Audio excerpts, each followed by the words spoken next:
Welcome to the deep dive. Today we're doing something, well, something pretty ambitious. I'd say so. We're going to try and deconstruct, 2,000 years of ideology, Right. all built around the Garden of Eden story. Specifically, we're looking at the Odam Tili theory, or OTA. And that name is the first clue. Odam, Tili.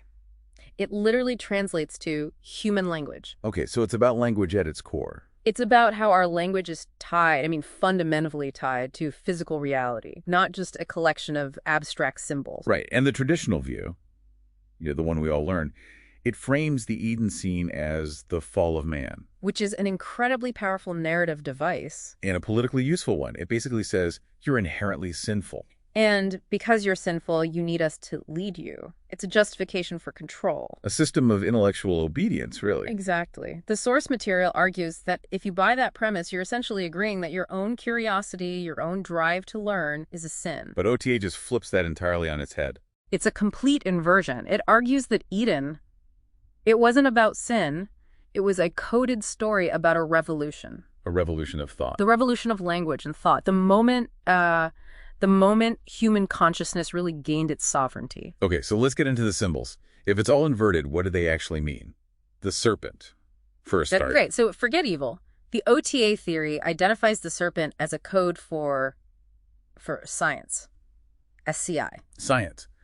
How does that work? It symbolizes movement, energy conservation, endless inquiry, and it's supposedly coded in the very sounds themselves. The theory is called phonosemantics. That was semantics. The idea that sounds carry physical meaning. So the sound S is like a line, a slide. The sound for C or K is like a sharp cut, a turn. So the snake's movement is literally encoding the language of physics. That's the argument. And you see this in other cultures, too. Right, the snake wasn't always a bad guy.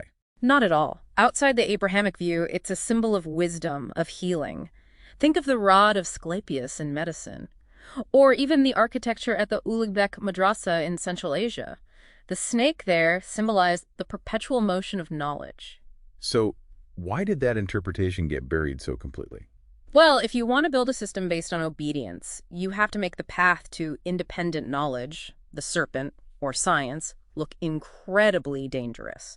You have to code it as sinful. And the apple fits into this too. It's not about sin, but matter. Exactly. Matter and natural law. It's a sphere, a nucleus. Yeah. Taking a bite wasn't disobedience. It was the first act of empirical science. The first experiment. Yes. The decision to actually understand and categorize the physical world. So even Adam aren't sinners in this reading. They're pioneers. The first free-thinking agents. That's the core takeaway. It's about the birth of objective empirical thought. Okay, so this is a fascinating historical deep dive, but Yeah. Why does it matter now?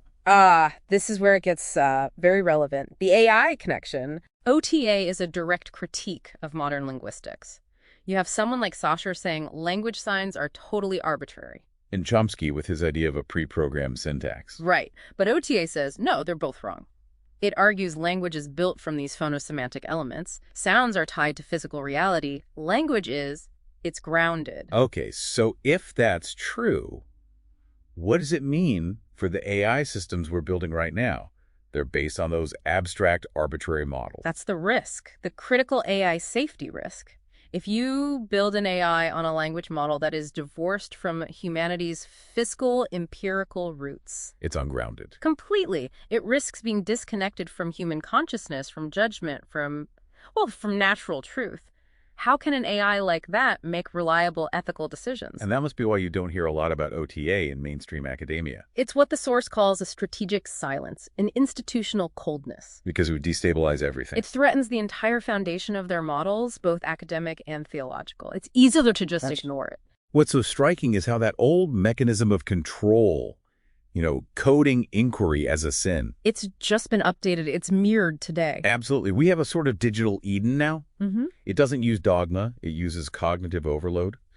Algorithms just bombard you with so much curated information that you're paralyzed. And that paralysis forces you back into a passive state. It's the same result. It discourages deep critical thought. It's a constant fight, then, to reclaim your own mental space. Your own autonomy.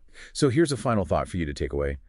If the path to real knowledge, the serpent, is constantly being obscured, whether it's by ancient dogma or by modern algorithms, what is one piece of forbidden knowledge you could seek out this week to reclaim just a bit of your own intellectual sovereignty?